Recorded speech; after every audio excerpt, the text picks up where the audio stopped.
The investigation is uncovering a suspicious late-night crash by a top official at the Erie County Sheriff's Office and questions about how that crash was handled by police. It's also costing you, the taxpayer, tens of thousands of dollars paid by the county in settlements related to this crash. 2 on Your Side investigates Charlie Specht and Sean Mickey tell us many of the details of the incident have remained secret until now. Hit and run PDO 456 Prospect, getting multiple calls in. It eroded my trust, not just in, Erie County, Sheriff's Department, also in the Buffalo Police Department. I went down the street and hit a few parked cars. Should any of them tarnish the police department, they should be held accountable. They will. As chief of the Erie County Sheriff's Narcotics and Intelligence Unit, DJ Granville is front and center when police agencies announce major drug busts in Buffalo.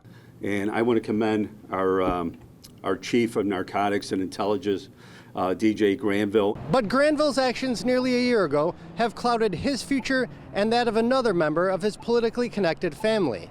They also raise fundamental questions about whether police are given special treatment when they're alleged to have broken the law. Shortly before midnight on April 11th, 2024, Granville was off duty driving his Dodge Ram pickup owned by Erie County.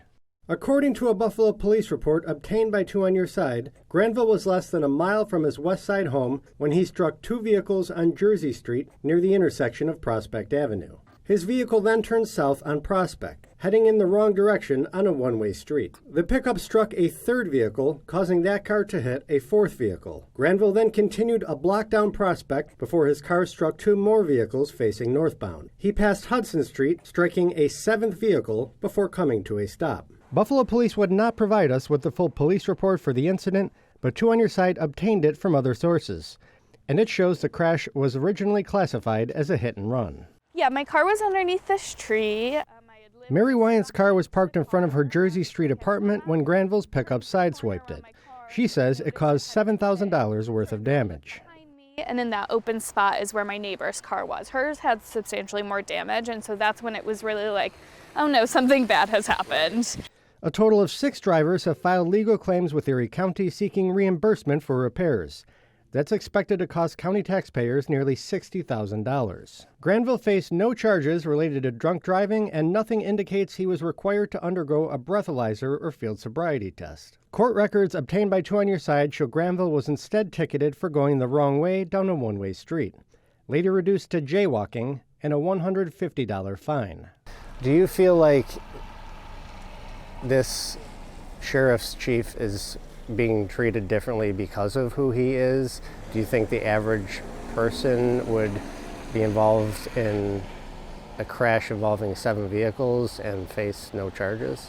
Yeah, absolutely. I think that is one of my main concerns. It's a public safety issue. No one's above the law. If it were a normal citizen who had gone through it and caused this much damage and hit this many cars, that a different action would have been taken. Any questions, I'd be happy to answer anyone. Sheriff, how do you respond to these very serious allegations that have been made against your chief of narcotics, Granville? Charlie, we're here today talking about something that's, really made an impact on Erie County. The people, you saw the search warrants, they were executed throughout Erie County. We took fentanyl, dangerous guns, and so forth. And you're talking about a car accident. I really don't have a comment on a car accident. What would you say to people that look at this drug bust and say, this is great, you're taking drugs off of the street, you're holding people accountable, but when one of your own chiefs allegedly drives drunk, smashes 7 cars, costs taxpayers $60,000 in damages, that person is not being held accountable? Well, I think you answered the question. It's allegedly, until I hear otherwise, which I haven't.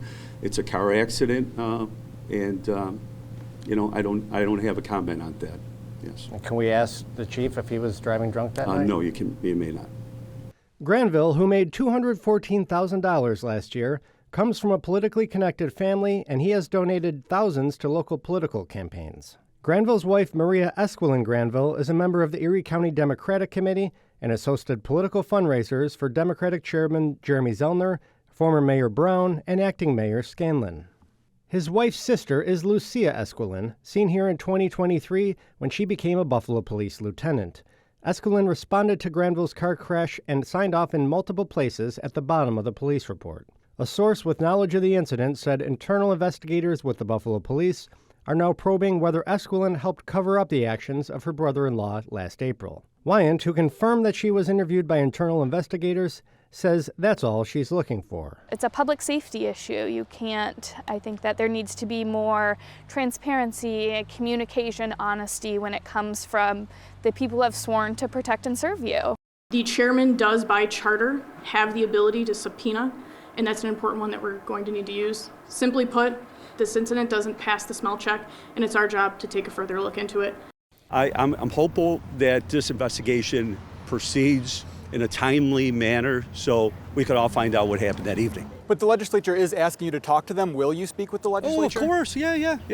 I don't need a subpoena for them to ask me questions. I mean, obviously, we were not there that evening. We were told that certain things happened, and why would we think otherwise? But when I saw the reconstruction on Channel 2, I said, wow, that's something. So we started looking for everything that we could find.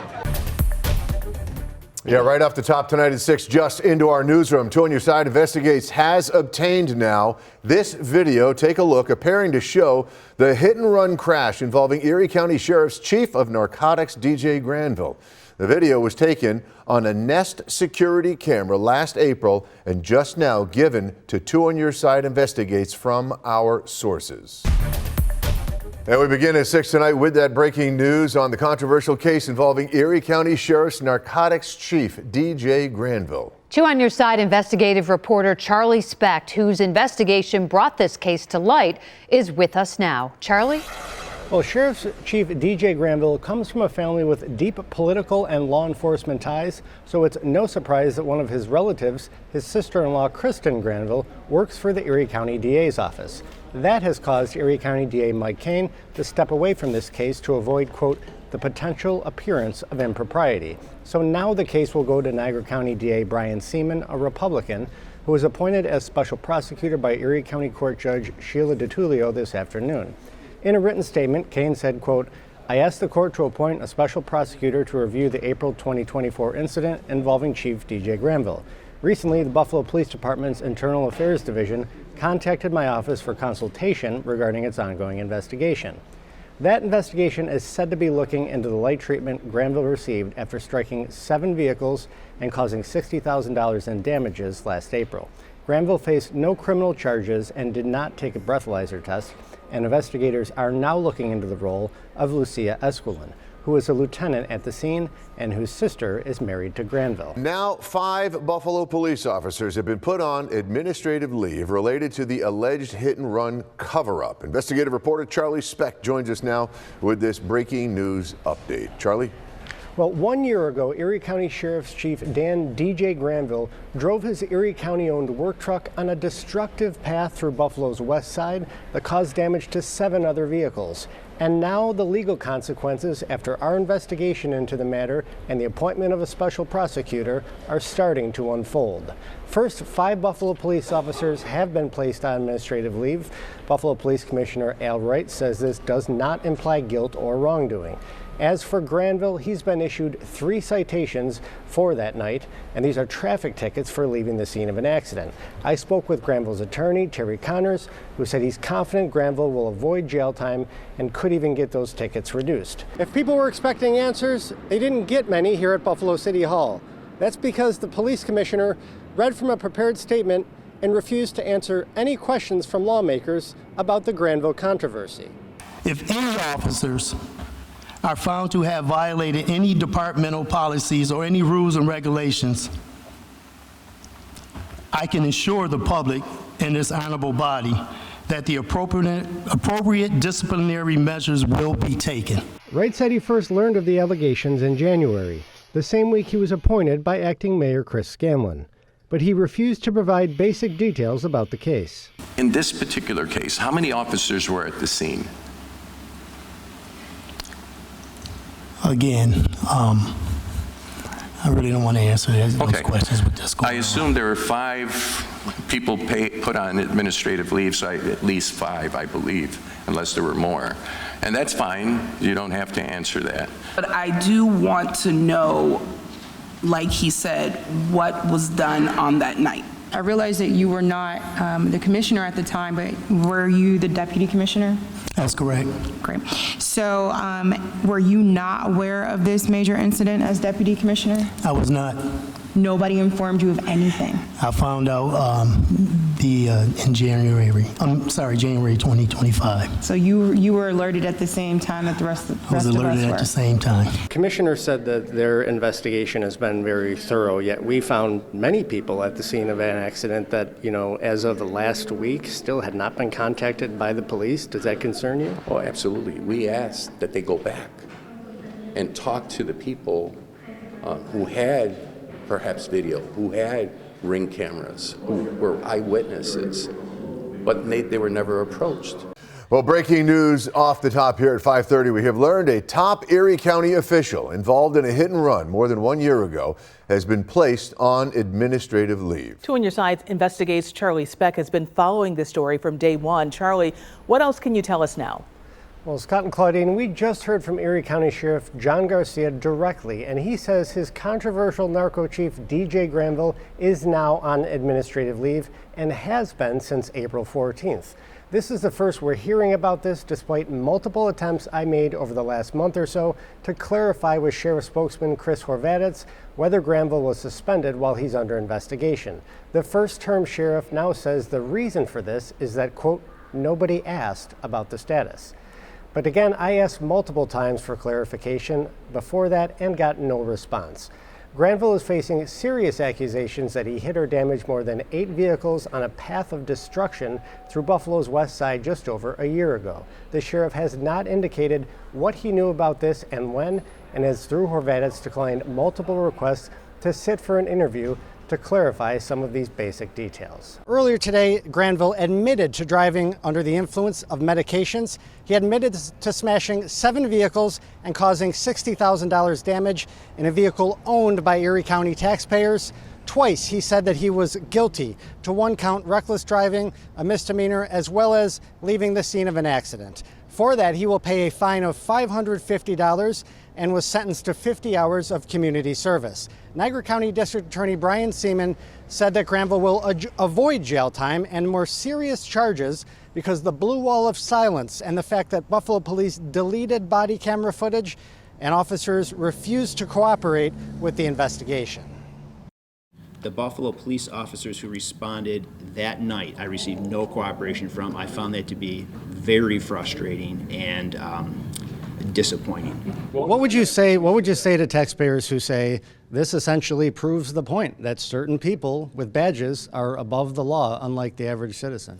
I guess what I would say is that I did my very best, and the Buffalo Police Department Internal Affairs Division did their best to make sure the outcome would not be that the outcome would be that there would be some accountability and there would be a day when we could say that we did hold this individual accountable, even though he's a police officer.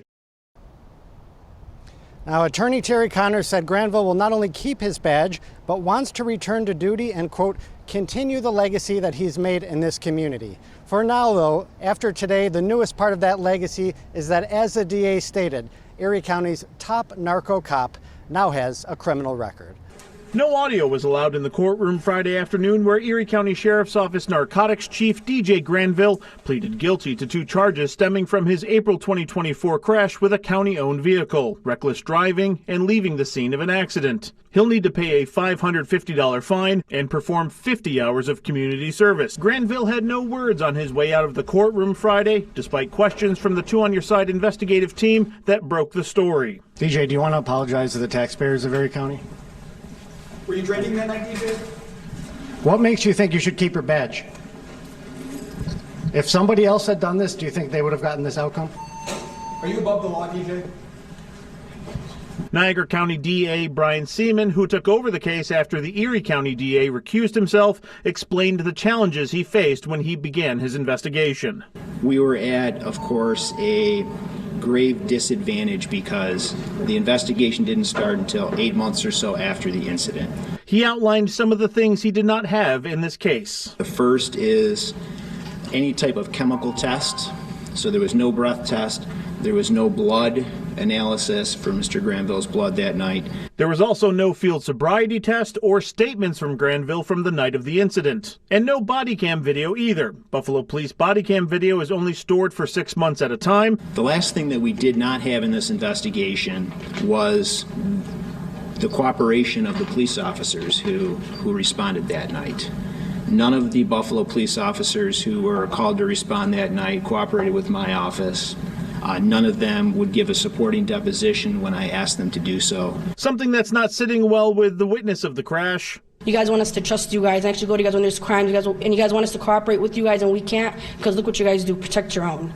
Like, shame on you and shame on everyone else that didn't want to do anything else to help this whole situation. Or Chair of the Common Council Police Oversight Committee, David Rivera. It goes along with the pattern that we've had, the silence that's been going on for so long. The Erie County Sheriff put out a lengthy statement which said in part that he does not feel Granville should, quote, have his career defined by one night, adding everybody at the Erie County Sheriff's Office, especially those in command positions, needs to be held responsible for their actions. While he should have taken responsibility sooner, DJ has done so today. The sheriff concluded that an internal investigation is ongoing and Granville is being suspended without pay, effective immediately, based on his guilty plea. And we talk about the mistrust of the police. We understand why. Because it's incidents like this that fans the flames of distrust and dishonesty. And we talk about no snitching on the streets. Well, there's no snitching in the police department because from what we understand, the police officers who were at the scene decided not to say anything. Now, we then took Wyatt's comments to acting Mayor Chris Scanlon, who for years has represented many police in his South Buffalo Council District.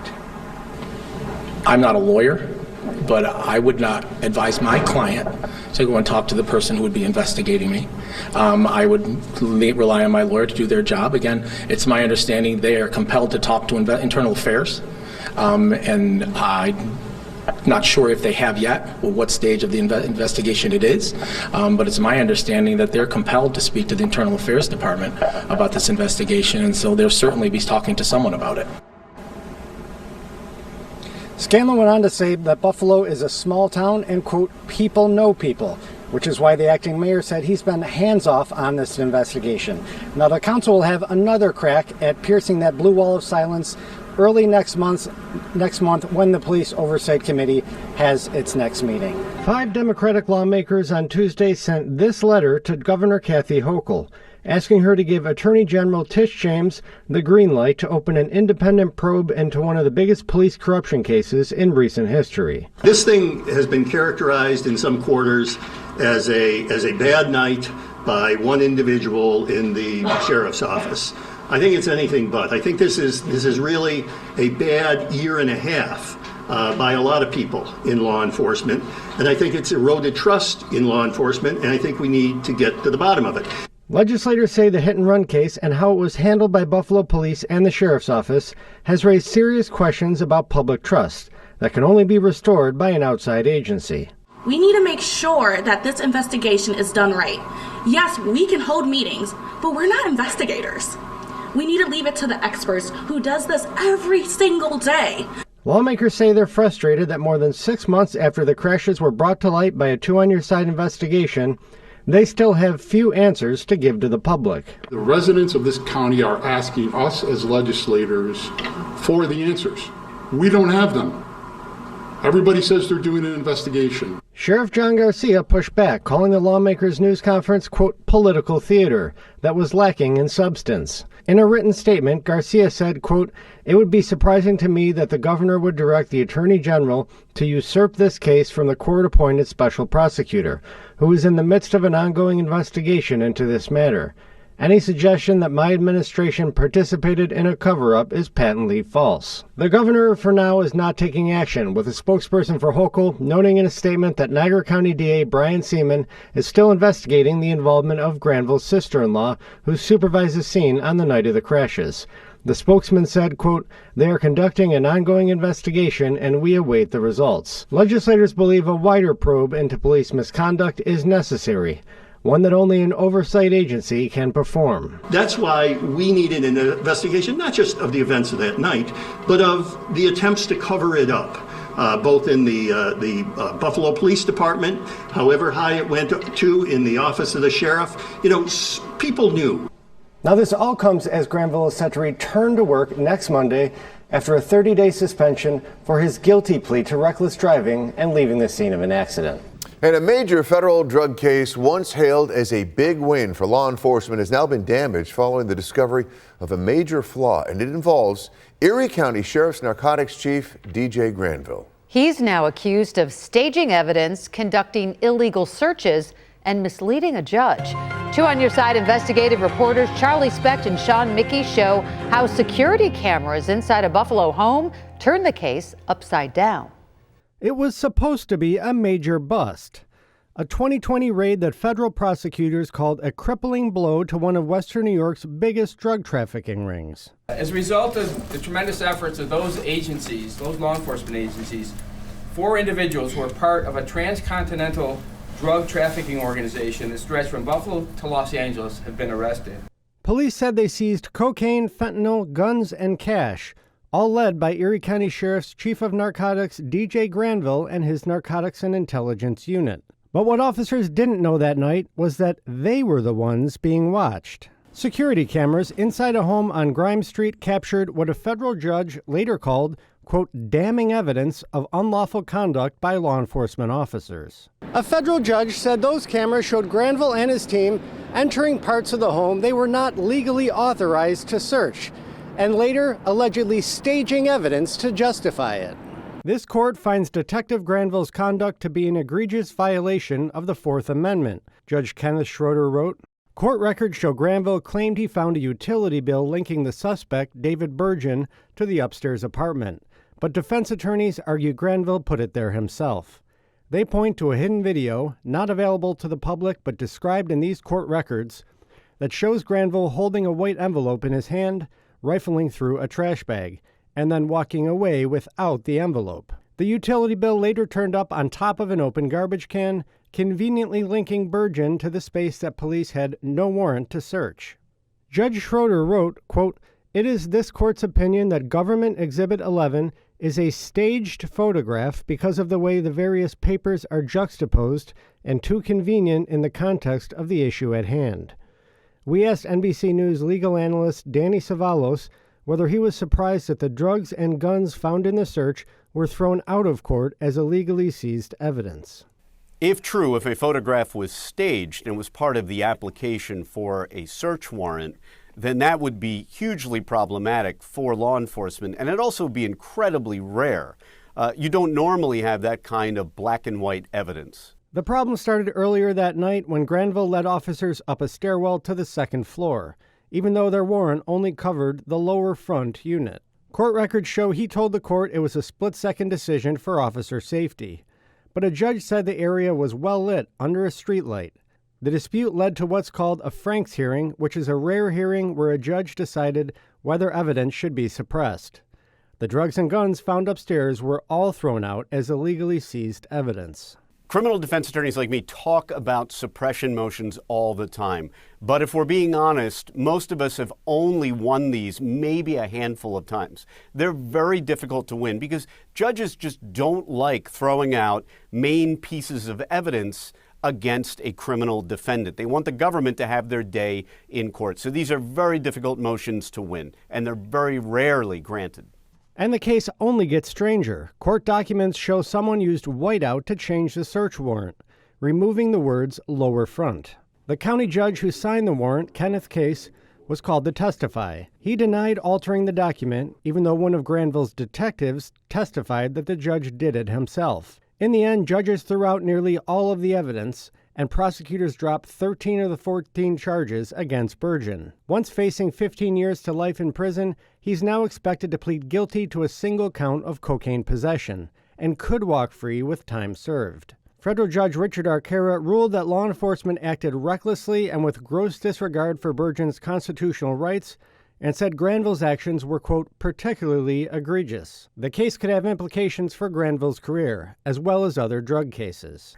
A law enforcement officer caught planting evidence can consider his or her career effectively over. And what's worse, what usually happens is as soon as a law enforcement officer is found to have done this, defense attorneys like me start going through our files to see, hey, was this guy involved in any of my other cases? And then even more motions will come out challenging all of his prior cases that he was involved in.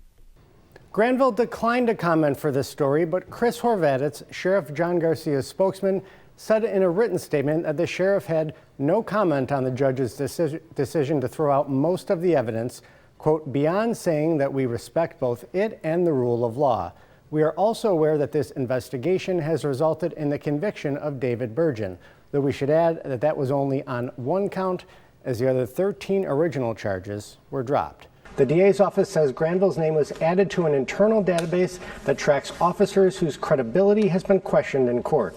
Other DA's offices call this a Brady list, referring to a U.S. Supreme Court ruling that prosecutors must turn over evidence concerning the credibility of witnesses, including police officers, to the defense.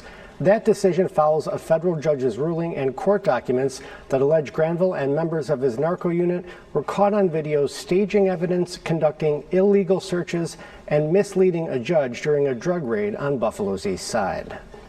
Now, every case that Granville has been involved in the past, defense attorneys are going to be scrambling to see and challenge the search warrants and the truth and veracity of any documents that he signed. And those investigations now are going to be compromised. Garcia faced tough questions Thursday from county legislators Taisha St. Jean Tard, John Bargnesi, and Gene Vinyl. Vinyl pressed Garcia on why he didn't ask to see the body camera footage from the Buffalo police officers who responded to the scene of Granville's crashes. Did you talk to her and say, hey, did you notice, here are these factors that you notice that someone's under the influence of drugs, prescription or otherwise? Did you look for those factors? I didn't say, hey. You did not say, what hey, happened? you did not. I did not. Undersheriff Bill Cooley also acknowledged that he failed to ask whether his narco chief seemed to be impaired by alcohol or drugs. So I'll answer the question because I was the one that first was alerted to this by Chief Granville. Yeah. I didn't ask him hey, were you taking prescription medications? Yes. Were you taking illicit drugs? I didn't ask him. He's the chief of our narcotics unit, okay? Cooley is part of Garcia's inner circle of South Buffalo advisors who previously worked on the Buffalo police force. He defended the politically connected Granville, whose family has jobs at the sheriff's office, the Buffalo Police, the Sewer Authority, and the DA's office. He's been a real top performer in our agency and on behalf of our community, and he went away and got himself the help he needed. Upon his return, legislator, he did a fantastic job. The Buffalo police officers at the scene did not give Granville sobriety tests or arrest him, and they refused to cooperate with prosecutors. You're a civil rights attorney. Right. And you're a civil rights attorney, and you're saying that 6 police officers covered up with no evidence whatsoever that they covered up a scene.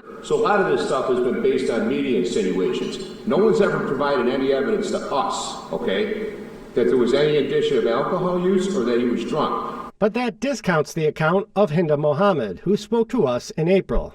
You see the beer bottles at the bottom of his car. Like, he was absolutely drunk. He was wasted. Garcia also suggested Granville was somehow the victim of bias. And listen, I don't want to come across the wrong way, okay? But are we saying that because he's a South Buffalo Irish cop, he had to be drunk? Mayor Chris Scalen's administration today confirmed that while Buffalo cops escape criminal charges, Esquilin will be demoted from lieutenant down to detective sergeant. The statement from police spokesman Tim Richards said the other officers faced, quote, a range of administrative disciplinary actions based on the nature of their conduct and the BPD's contractual disciplinary guidelines. Relative to BPD, this matter is considered concluded. But Councilmember Dave Rivera, who represents the Niagara district where the crashes occurred, says not so fast. He released a statement saying, quote, while the Buffalo Police Department is reporting that the officers have been disciplined appropriately, I am asking council staff to schedule a police oversight committee meeting in the coming weeks to discuss this further.